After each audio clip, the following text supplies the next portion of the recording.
If you were to just look at a spreadsheet of global poverty, the solution seems, I mean, it seems incredibly obvious, Well, right? for sure. You just move the money around. Exactly. You just move money from the wealthy columns over into the poor columns. We tend to think of it like accounting. Right, like balancing a book. Yeah, you see an empty bank account, like a negative balance, and the proposed fix is just this simple, straightforward transfer of cash. And we gravitate toward that view because, well, it's clean. It It is. treats poverty as a simple deficit of income, like this binary state of being poor or not poor. And that kind of quantifiable problem is very comforting. Because it suggests a really simple transactional solution. Exactly. But the moment you step off the spreadsheet and into the actual lived experience of, I mean, billions of people, that simple math completely breaks down. It falls apart instantly. It really does. We're looking Yeah. at a global landscape that is just fiercely complex. So welcome to this deep dive. Glad to be here. Today, we're taking you on an exploration of a staggering global challenge, and we're drawing on this in-depth analysis from Duncan Green and Oxfam. It's titled From Poverty to Power. It's a fantastic text. It really is. And the mission for this deep dive is to completely reframe how you look at global poverty. We're moving away from seeing it as like a lack of charity or just a mere shortage of income. Right, because the research argues we need to view poverty fundamentally as a crisis of power. Yes, a crisis of power. And we're going to uncover the exact mechanics of how communities actually manage to, lift themselves out of it. And to understand why this reframing is so essential, Green's analysis presents this striking contrast that he calls the lottery of birth. Okay, lay that out for us. So consider a girl born in Norway today. She will almost certainly live to old age, right? She'll enjoy high-quality, state-provided education and health care throughout her entire life. Which is what we'd want for everyone. Exactly. But contrast her reality with a girl born in Sierra Leone, who faces a 1 in 4 chance of dying before her 5th birthday.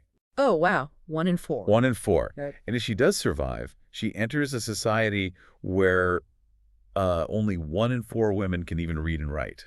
It's a breathtaking inequality. And it isn't just about the money their parents have in their pockets. Not at all. Which really sets up the core insight of this entire analysis. Because in the foreword to the research, the Nobel Prize-winning economist Amartya Sen, he makes this profound point. He really does. He argues that poverty is not just a shortage of income.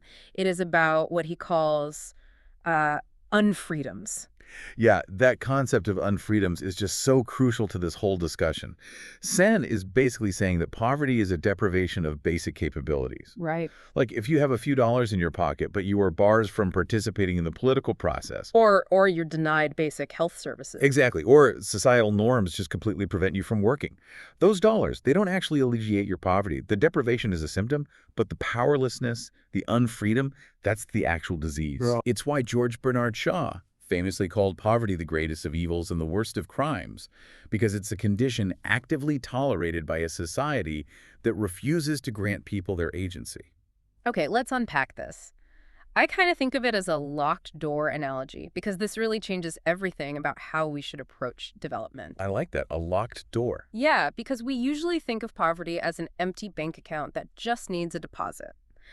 But this analysis suggests poverty is actually a locked door. Money is just one type of key. Right. But without the legal right to turn the lock or, a functioning door handle or even the societal permission to walk up to the door in the first place, The key is completely useless. it is entirely useless. And if poverty is a locked door, opening it requires 2 hands pushing together. Okay. The research frames this as the dual engine of change. You have active citizens and effective states. Active citizens and effective states. Right.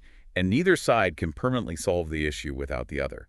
You need citizens who are empowered to demand their rights, and you need a state apparatus capable of actually delivering on those demands. So let's focus on that firsthand, the active citizens. Because to be an active citizen, you have to have power. But power isn't just like a single monolithic thing. No, it manifests in very specific ways. The analysis breaks power down into 4 distinct dimensions, actually. Yeah. What are they? First, there's power over. This is the traditional definition, the power of the strong over the weak, the ability to dictate terms. It's a classic boss-subordinate kind of thing. Exactly. Second is power two, which is the actual capability to decide on an action and carry it out. Okay, makes sense. Third is power with. This is collective organization, the solidarity of acting together as a group. And finally, There is power within. Power within. Yeah, this is personal self-confidence, that internal realization of one's own rights, dignity, and worth. The real-world examples of this evolution are pretty stark. Like the trajectory of the Chiquitano people in Bolivia perfectly illustrates this shift in power dynamics. It's an incredible story. It really is. Up until the 1980s, the Chiquitanos were living in these near-feudal conditions. I mean, people were literally being bought and sold along with the rubber estates they worked on. Yeah. They weren't even allowed to walk into the local town center without facing open hostility and abuse. Which means they had completely internalized the power over them. When a group is subjected to that level of basically total marginalization for generations, they often lose that fourth dimension we talked about. The power within. Exactly. They accept their subjugation as just the natural order of things. But they slowly started to organize. And because they were so suppressed, any overt political meeting would have been crushed immediately. Right. They couldn't just hold a rally. No way. Huh. So they initially organized under the guise of a soccer league. I love that detail. It's brilliant. It was the only acceptable way indigenous people from different villages could gather, talk, and build trust without drawing, violent suspicion from the authorities. Yeah. And that soccer league became the incubator for their political voice. Over time, they built enough solidarity to literally march on the distant capital, La Paz. Wow. They seized local government files to prove their forced labor was illegal under national law. And after a decades-long struggle, in 2007, they actually won legal title to a 1 million hectare territory called Monteverde. That's massive. Yeah, and that movement contributed directly to the election of South America's first indigenous president, Evo Morales. Look at the sequential evolution of power in that narrative, though. One of their leaders noted that their sense of indigenous rights had to wake up. Right. They went from lacking power within to suddenly awakening it, and that internal realization led them to build power with organizing those covert soccer leagues and coordinating the marches. Which gave them the power to act. Exactly. That collective solidarity ultimately gave them the power to challenge the system and rewrite the laws, stripping the estate owners of their power over them. Okay, hold on. I'm stuck on a bit of a contradiction here, though. It's that? We just established that the goal of all this is a partnership, right? Active citizens and effective states working together as a dual engine. Right. But in stories like the Chiquitanos, the citizens are literally marching against their government. They are fighting the authorities. So how is fighting the state a partnership? That's a great question. And that tension is actually a core part of the process. A partnership doesn't always start with a polite handshake. I guess not. Often, social movements have to engage in fierce protests to pressure the state to fulfill its fundamental role as what the text calls a duty bearer of rights. A duty bearer. Right. The goal of the Chiquitano protests wasn't to abolish the Bolivian state or create some anarchist breakaway zone. Okay, I see. The goal was to force the state to become accountable to them. They demanded the state recognize their rights and provide the legal framework for their territory. And by doing so, they actually strengthened the state's legitimacy and made it more effective.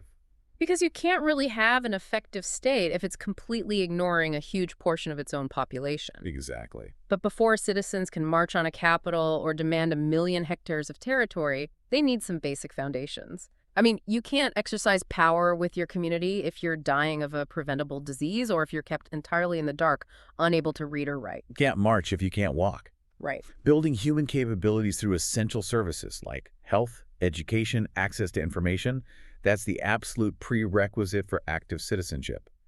Human development just cannot be separated from political empowerment. And the multiplier effect of these basic services is what really stands out in the research. There's this one study from Nigeria showing that providing health facilities to illiterate mothers increased their children's life expectancy by 20%. Which is significant on its own. Right. And providing education on its own raised child life expectancy by 33%. But when healthcare and education were provided together, it yielded an 87% increase in child life expectancy. It's an exponential compounding effect. It's wild. How does that work? Well, that exponential growth happens because the capabilities reinforce each other. Like, a healthy but uneducated person might survive, but they're easily exploited economically. Yeah, that makes sense. And an educated but chronically sick person has the knowledge to improve their life, but they lack the physical capability to work or organize. Right. When you provide both, you're giving a person both the cognitive tools to understand their rights and the physical stamina to advocate for them. Educating a girl doesn't just teach her to read. It gives her the economic tools to maintain her independence. And here's where it gets really interesting, because information acts as a massive catalyst here, too. Once people are healthy and educated, they need facts. They absolutely do. The analysis shares a brilliant story from Sundar Nagari, which is a slum in Delhi, India. For decades, the local government kept promising to build sewers for the slum. Always promising, never delivering. Exactly. So a local businessman named Nosha Ali used India's new right to information law to demand the official planning documents. Just to see what was actually on paper. Right. And he discovered what everyone quietly suspected all along. The government had never actually planned to build the sewers. Wow. There were no blueprints, there were no budgets, nothing. And once he had the documentary proof, the local government was so publicly embarrassed that they were forced to act, and the sewers were finally built. Because information removes the veil of government invincibility. Yes. It shifts the balance of power instantly. Yes, and that tactic caught on immediately within the community. Soon after, a local woman in the same area was asked to pay an 800 rupee bribe just to get birth certificates for her daughters. Which is just classic petty corruption. Exactly. But instead of paying the bribe, or just walking away, she filed a right to information request to find out exactly which official was holding up her application and why. That is so smart. Right. Rather than face public exposure and an administrative paper trail, the official simply handed over the certificates. Information was her leverage. And when citizens have leverage through education and information, it fundamentally alters human behavior on a massive scale, often far more effectively than, top-down state mandates. Really? Like how? Well, Amartya Sen compares the fertility rates in India and China to illustrate this. So China relied on severe state coercion to drive down family size. The one-child policy and all that. Right. But in Indian states like Kerala and Tamil Nadu, they achieved massive declines in fertility without any coercion. How did they do that? They did it by focusing heavily on women's education and economic independence. Oh, wow. Yeah, freedom and education act as the best contraceptive. When women have the power to make choices about their bodies and their economic futures, and the power within to assert those choices in their households, family sizes naturally decrease without the state ever having to issue a mandate. So education and information give people the leverage to demand their rights. But human capital isn't enough on its own if you don't have physical capital. Right, you need assets. Yeah, once a community is healthy and informed, the immediate hurdle they face is economic security. Like, how do they actually secure the land they live and work on? And this reveals a massive, really uncomfortable tension between Western economic theories of ownership and the reality on the ground in developing nations. The debate over land titles is, it's definitely one of those contentious areas in development economics. Because there's a very popular theory by the economist Hernando de Soto, right? He argues that the world's poor actually possess a massive amount of wealth, but it's locked up as dead capital. Dead capital, yes. So his solution is to just hand out formal Western-style property titles to slum dwellers and rural farmers. He estimates this would unlock like $9.3 trillion globally. It's a huge number. It is. And the logic is that if you give someone a legally recognized deed to their shack, they can suddenly use it as collateral to get a bank loan, start a business, and, pull themselves out of poverty. It sounds like the ultimate silver bullet. It's an incredibly appealing concept to policymakers because it's an administrative fix. It assumes the only thing separating a slum dweller from a thriving entrepreneur is just a piece of paper. Right, but the real-world evidence shows that formalizing these titles often fails and sometimes makes things worse. Much worse, yeah. Let me throw an analogy at this, because giving a slum dweller a piece of paper and expecting them to suddenly get a commercial bank loan feels like giving someone a steering wheel and telling them to drive to work. Right, you're missing the rest of the car. Exactly, you're missing the engine. The commercial banking system still doesn't want to lend to them because they're viewed as high risk. And on the flip side, the poor person is terrified of putting up their only home as collateral because if the small business fails, the bank legally takes their shelter. And you're really highlighting the disconnect between formal legal systems and informal shadow economies here.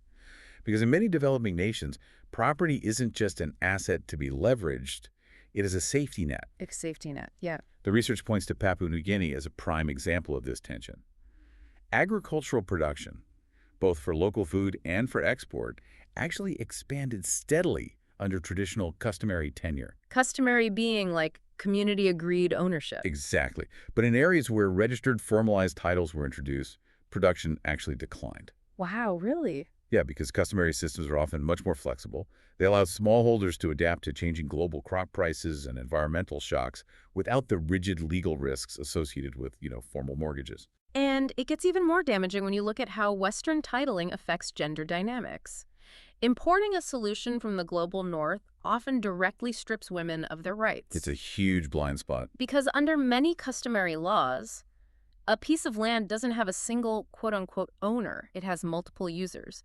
Maybe the husband farms the main crop, but the wife has established customary rights to forage, draw water, or grow specific vegetables on the edges. Right. But Western property titling demands a single name on the deed. The analysis cites a 1988 Kenyan court ruling where a wife's complex customary interests in a property completely vanished the exact moment her husband's name was written on the formal register. The legal paper just erased her livelihood. A state has to be effective enough to guarantee property rights, but nuanced enough to recognize community or joint ownership. Imposing a rigid, singular ownership model can accidentally dispossess the very people it was designed to empower. So, defining who owns the surface of the land is a minefield. But what happens when you dig underneath it? What happens when that land is sitting on top of a massive oil reserve or diamond mines? Because you'd assume striking oil would instantly fund schools and hospitals and end poverty, but the data shows that natural resource wealth often just fuels rot and corruption. Yeah, and to understand why, we have to distinguish between petty corruption and grand corruption. Okay, what's the difference? So, petty corruption is the daily friction that grinds the poor down. It's the small bribe paid to a police officer to avoid harassment, or to a clinic worker to get medicine. Just everyday shakedowns. Right. A World Bank study in Romania showed that the poorest third of families pay 11% of their income in bribes, while the richest third pay just 2%. Wow. It functions as a highly regressive tax on the most vulnerable. But grand corruption operates on a systemic level, and this is where the curse of wealth comes in. The writer Eduardo Galeano coined this concept to describe how natural resources can doom a nation's development. Look at Nigeria. Yeah, that's a prime example. Since the 1960s, Nigeria has generated roughly $300 billion in oil revenues. Yet 70% of its people still live in extreme poverty. It's just staggering. And compare that to a country like South Korea, which has virtually no natural resources to export, yet they completely transformed their economy and largely eradicated extreme poverty over that exact same timeline. How does having hundreds of billions of dollars make a country poorer? It really comes down to the mechanics of the social contract. Okay, walk me through that. Think about how you interact with your own government. In a typical economy, a government has to tax its citizens and businesses to survive, right? Right. To convince you to hand over a portion of your income, the government has to offer something in return. It has to listen to your demands, build infrastructure, and maintain a level of accountability. A mutual relationship. Exactly. But imagine if your government suddenly found enough oil to fund its entire budget through exports. It no longer needs your income tax. So the state's revenue is entirely decoupled from the economic success of its citizens. Precisely. The social contract is severed. When a government gets its revenue directly from extracting resources, it doesn't need to cultivate an educated, productive workforce. It just needs to protect the oil rigs. Exactly. The state becomes unaccountable to the people, and politics just devolves into a violent, corrupt scramble by elites to capture the revenue stream. But the resources themselves aren't an absolute death sentence, though. It entirely depends on the strength of the state's institutions before the wealth is discovered, right? Very true. Because Norway thrives despite massive oil wealth. They apply a 75% tax rate on their oil companies and funnel the revenue into a highly transparent petroleum fund for the future of their citizens. But see, they had an effective state and active citizens firmly in place before the oil started flowing. Right. And other countries are trying to build that framework now. Bolivia, after demanding a higher tax on its own gas reserves, actually partnered with Norway to learn how to manage that wealth and strengthen its public institutions, so the money serves the people, not just the politicians. And if oil revenues can bypass the citizen and break the social contract, many assume the obvious fix is to just, hold a democratic election. Yeah. There's this pervasive assumption that simply installing democracy is a cure-all for poverty. Yeah, but the relationship between voting and wealth is actually incredibly fraught. The economist Ha-Joon Chang points out a fundamental clash of systems that we rarely talk about. He notes that markets run on the principle of $1, one vote. Right. But democracy runs on the principle of one person, one vote. And reconciling those two principles is the great challenge of development. Markets, by their very nature, reward the successful and concentrate wealth and therefore power in the hands of a few. Naturally. Democracy, theoretically, distributes political power equally among the many. But if you introduce a free market without a strong democratic state to regulate it, the concentrated wealth simply buys the political system. Which is why when you look at the famous Asian tiger economies like Taiwan and South Korea, they didn't just step back and let the free market run wild, and they didn't start out as perfect democracies either. No, not at all. They had highly effective states that actively intervened in the economy. They governed for the long term. And crucially, before they fully opened up their economies to the global market, they implemented massive, radical land reforms. Yes. They forced a baseline of equity, making sure the broader population had physical assets and a level playing field before the starting gun of the free market was fired. And this brings us to the synthesis of our entire discussion. Really, how active citizens and effective states actually integrate. The research shares a fantastic metaphor from the Philippines called the bibingka strategy. Yes, the bibingka strategy. It's named after a traditional Filipino rice cake. If you want to bake a bibingka properly, you can't just put it in a normal oven. It requires a specialized clay pot with charcoal fire burning from both below the cake and above it simultaneously. It's such a perfect metaphor because in the context of national development, true lasting reform requires the fire from below. That is, the social pressure, the grassroots protests, the citizens exercising their power with each other to demand their rights. But it also requires the fire from above. Exactly. That is the state initiating legal reforms, enforcing the rule of law, and building institutions. Without both fires applying pressure at the same time, the cake simply doesn't bake. And this dual fire can work even in the most deeply rooted, culturally complex spaces. The analysis provides a fascinating case study from Morocco regarding the 2004 Mudawana, which is the Islamic family code. A really important example. Women's groups in Morocco had been fighting for decades for legal equality in marriage, divorce, and child custody.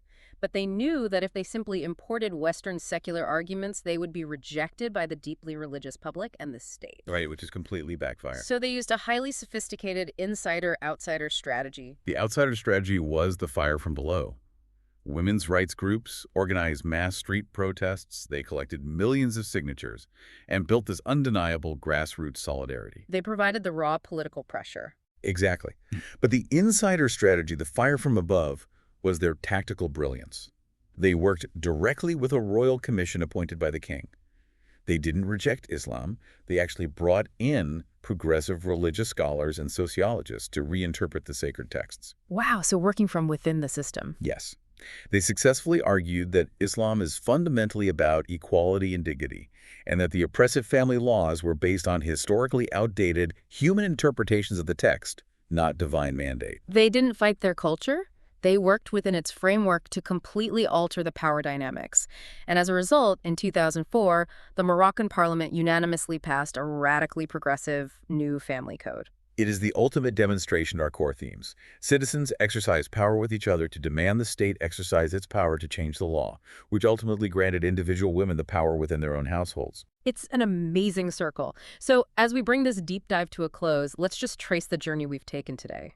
Because we have completely discarded the outdated notion that global development is just a matter of wealthy nations in the global north handing out charity to passive victims in the global south. Yeah, development is a fiercely political act. It is the process of marginalized people claiming their space in society. It requires citizens waking up, finding their internal power, and organizing to demand their fundamental rights. And it requires a state that is effective enough to respond. A state that builds schools and health clinics to compound human capabilities. Yes, a state that secures property rights without steamrolling local customs, and a state strong enough to resist the corrupting allure of massive resource wealth. You need the fire from below and the fire from above. Absolutely. Yeah. And as we conclude, turn this lens back onto your own life. Think about how you operate within your own society's social contract every single day. Are you actively exercising your power alongside your community to shape the laws and institutions around you? Or are you simply existing as a passive consumer of whatever services the state provides? That is the real challenge to walk away with. The next time you see a headline about global poverty, ask yourself, are you looking at a simple lack of wealth, or are you looking at a profound imbalance of power? Because as this exploration shows, the only way to permanently fix the empty bank account is to courageously challenge the locked doors that keep people out of the economy in the first place. You have to secure the right to turn the key. Exactly. Thank you so much for joining us on this deep dive into From Poverty to Power. We hope it leaves you pondering the mechanics of change, not just globally, but right in your own backyard.